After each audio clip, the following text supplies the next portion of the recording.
Hi, this is Alessio, Rastani, Bleeding Trader. Hope you're well. I just want to do a very quick update on the Bitcoin situation and also just quickly mention what's happening here with Ripple, XRP as well. All right, guys. So first of all, in regards Bitcoin, it's becoming increasingly difficult to call this market. And just the action here on Bitcoin has been extremely frustrating over the last few months.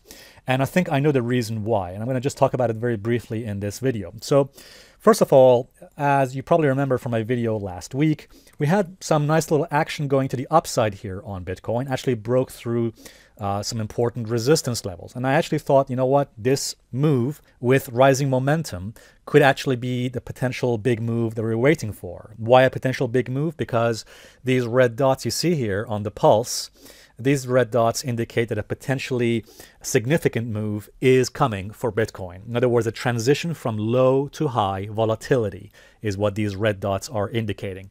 Now, the pulse has not fired yet. In other words, the red dots have not turned from red to blue yet, which is when the pulse fires. But the bottom line is that the action of the last few days has proved that we're not going to get that pop to the upside, and this market is becoming very difficult to call at present. Now, on Sunday, I told our members that if Bitcoin drops below 6,300, in other words, if it closes below this level, 6,300, and why this level? Because that's where the velocity position is. That's the last velocity green position is. And I said if it drops and closes below that level, then the odds will significantly shift to the downside. In other words, the balance of probabilities will turn from bullish or neutral to bearish, which is what happened yesterday. You can see that yesterday we got a close below the velocity position, below 6,300, and you can see the momentum and the price moved lower. And just to show you another example, here's another example for you from the rally we had a few months ago. So as you can see over here, here's a good example for you right here. So you can see we had a nice little rally here back in August, okay, and when the price dropped and closed below the velocity, below the LT velocity position here, right here on this bar that you see there, that essentially opens the door to further selling pressure. In other words, it changes the balance of probabilities from bullish to bearish. Let me show another example. Here's another example for you from back in July. So you can see in July, we had a rally here in Bitcoin, and then look what happened here. Then price closes below the velocity position right there, okay, on that bar. And that immediately then opens the door to further selling because the balance of probabilities change from bullish to bearish. So that is one of the reasons why I always keep an eye on the velocity and where the price is in relation to it. All right, guys, so bottom line is this. We need to wait and see what's going to happen with, first of all, the pulse. Okay, there seems to be some momentum gathering to the downside right now as I'm making this video. There seems to be a transitioning from red to blue, as you can see here, with downward momentum. Now, it's not been confirmed just yet, but I need to wait and see how the market closes today.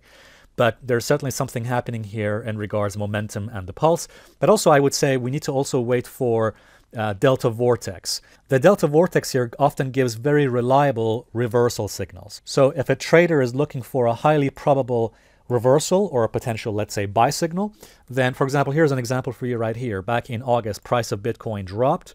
We got this consecutive, you can see we had the warning signal with the orange and then the blue reversal signal, or if you want to call it the buy signal right over here.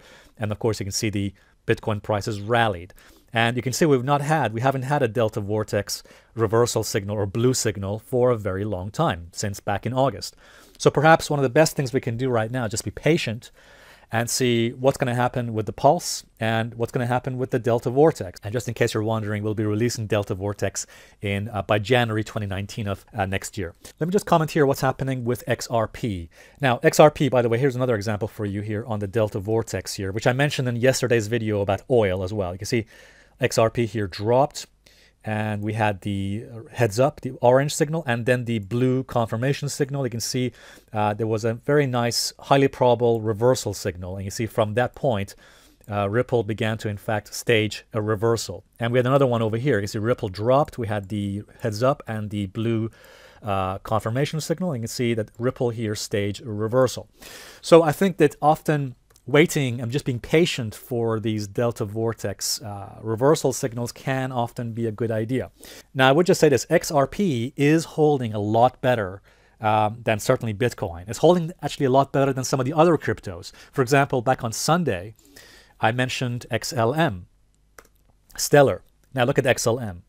And you see that despite the breakout it had from this triangular formation here, and I mentioned on Sunday, so keep an eye on this, because if XLM, if Stellar goes back inside the triangular formation, that means the breakout was a false breakout. And you can see when price action goes back inside the consolidation pattern, inside the triangular formation, that essentially negates the breakout. Now let me just show you XRP again.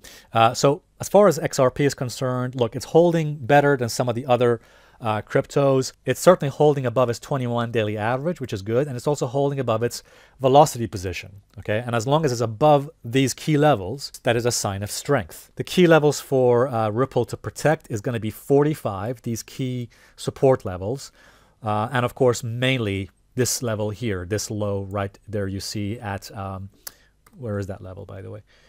38. Okay, so in order for Ripple to continue its strength, it does need to protect these key levels at 45 and certainly significantly staying above 38. If Ripple were to drop and close below these support levels that I'm talking about here, that would actually open the door to potential selling pressure on XRP. But at the moment, it's actually holding better. All right, guys, thanks very much indeed, and I'll see you guys in the next update. Bye for now.